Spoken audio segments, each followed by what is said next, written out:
është shkelur në çdo nen. Dokumenti themelor ndërkombëtar, një lloj kushtetutë e Shqipërisë, se këto kushtetutë i ka.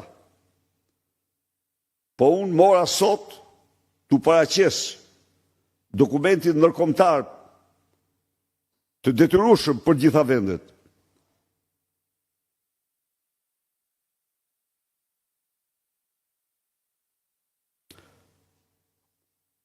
Ndalohet çdo lloj intimidimi i zgjedhësve. Terroristët elektoral në zyrat e shtetit, banda të fshehura dhe të haptas, bën presionet më të dhunshme ndaj zgjedhësve në mënyrë që të diktonin atyre, të kontrollonin mendimin dhe të diktonin vullnetin.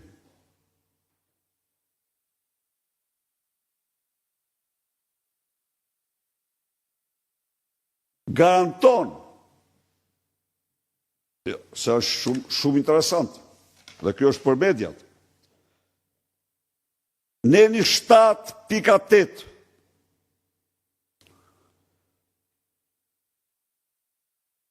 garanton akses të papenguar në media dhe mbi bazë jo diskriminimi për të gjitha grupet politike dhe individët që duan të marrin pjesë në procesin elektoral.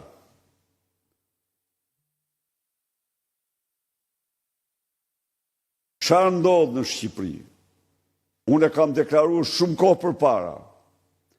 4 mediat kryesore kombëtare janë të klonuara që të gjitha në zyrën e Endri Fugs dhe Edi Raps. Editorialet e tyre janë identike, me nuanca. Censura që përshtatin ato janë modeli i një narkoshteti. Pra, për një proces zgjedhor dhe jo farsë elektorale.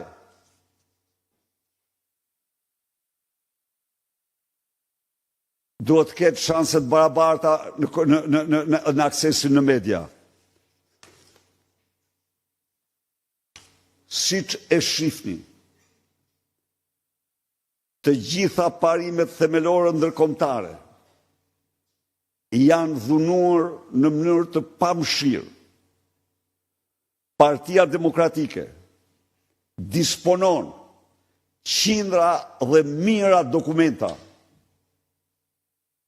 Qindra dhe mijëra dokumenta për të faktuar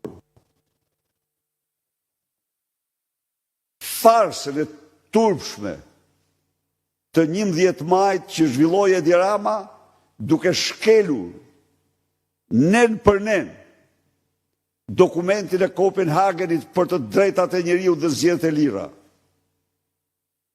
Dhe unë e njoftoj Edi Ramën se në mënyrë absolute pushtet mbi këtë farsë nuk do mund të qëndrojë, se karrige e tyre e tij dhe e anturazhit ti qëndron mbi megakrimin elektoral apo farsën më të shëmtuar elektorale që Europa ka pas rënjes perdes hekurt